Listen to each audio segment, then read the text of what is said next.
What we'd like you to help us understand is how are you getting a growth mindset culture in the Las Cruces School District?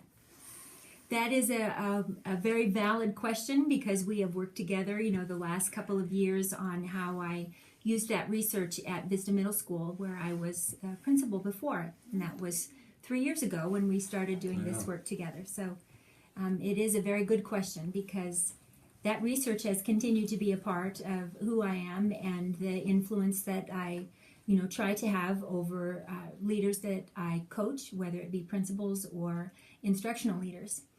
I have the good fortune that 2 other directors were also hired at the same time that I was hired, who are part of my training cohort from University of Virginia. So Janet Candelaria and Tiffany Gomez, who also are, very successful principals, in our district, are also joint directors with me here in the Department of Instruction. Janet is the elementary director of education, as I am the secondary, and then Tiffany is the director of K through 12 support services. And that really means that she is the one who manages our professional development center, which is the area where we just walked from. So her job is to oversee professional development, here in our district. She shares that responsibility jointly with Janet and I as to what the content might be. So the cornerstone of our leadership begins with the growth mindset. So over the last few years, the professional development model has kind of evolved into what we have today. So several years ago, every school had a professional development specialist in their school that worked with that site to deliver, job embedded PD, for that school. Then 3 years ago, we added a science and a math and a language arts. I think we had a few folks who were deployed here out of central office, but it was a very small group and helped coach those people that were in the schools. 2 years ago, we moved away from that model in the secondary setting because we couldn't afford that anymore. So high school and middle school lost their in-house person, and we had 5 or 6 that were secondary that were deployed out of the Professional Development Center.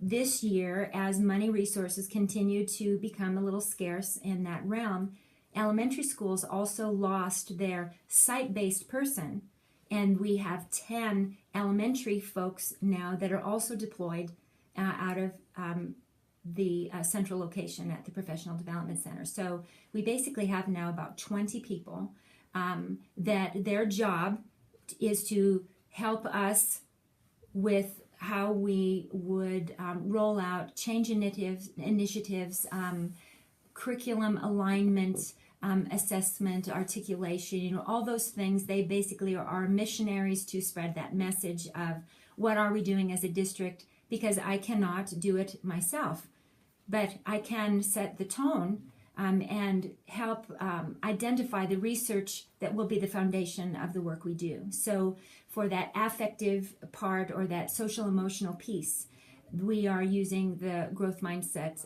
research. So early on with our content specialists, that we have about 15 or 20 of them now, that we did some very specific growth mindset training, some videos, some reading, and some reflection on their own aspects of how they feel they are as an individual learner, what do they struggle with, and what are some of their personal goals, as well as some misconceptions that we have about other people, because we are human after all, and we all have our biases that we come with, and we need to be slightly amused how odd we are and then just figure out how to get over ourselves. But using the resources available to us with even the email environment, we changed to Office 365 a year ago. So then by being able to organize how our professional development materials, how we share resources, we have online, cloud-based folders with those research pieces and articles and things, so that whatever we model in PD with our content specialists, it is immediately available to them to be able to then take out to the schools and use in the same way, because we feel we need to model, all of that with them, but then give them tools that they either use in the same way that we used in their professional development, or to be able to modify to suit their needs depending on the teacher group that they are supporting and training. So, we have found a way to have that be, cloud-based, so that we all have access and we all have equal rights to add or take away from. So all the content specialists also have that ability to add or modify content, because we want it to be very collaborative. And then as a part of our, we're using some of the research from Paul Bambrick in school reform.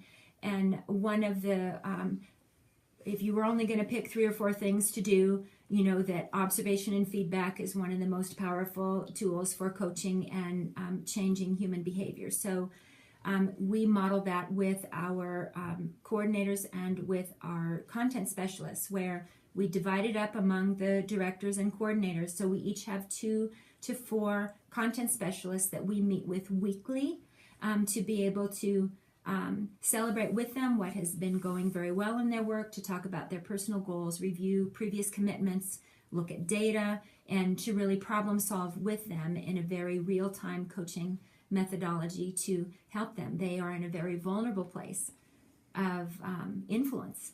And if I am not having a careful pulse or read on what is happening every day with them, then I have lost my influence if I don't have a way to continue to coach and mentor them.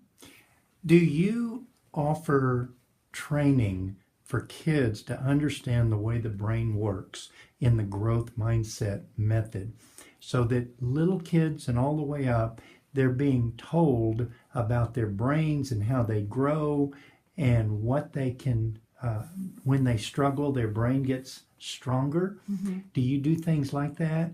And do you communicate in a way that praises them in a way that their growth mindset praise, which is praise the effort and the process and not the intelligence, the talent, the ability? Yes. Is that being done throughout the district? It will be done in different degrees, and some of the vocabulary may be a little bit different depending on who the messenger is of that. In my previous role as Vista principal, I was very active in how we did that. So it was, permeated throughout our advisory settings, because the advisory teacher, the old-fashioned kind of homeroom teacher notion, is who would be responsible for coaching, those kids and helping them set personal goals and the like with that. Mm-hmm. But through content, the most powerful piece has been through math. Specifically using the math practices of Joe Bowler? Yes. Of using those kind of that framework, yes, if you will, to specifically help children understand active struggle and how important the that period of confusion that the human brain runs into when you are learning something new, that without confusion and without misconception and without hard work, you essentially are not going to learn.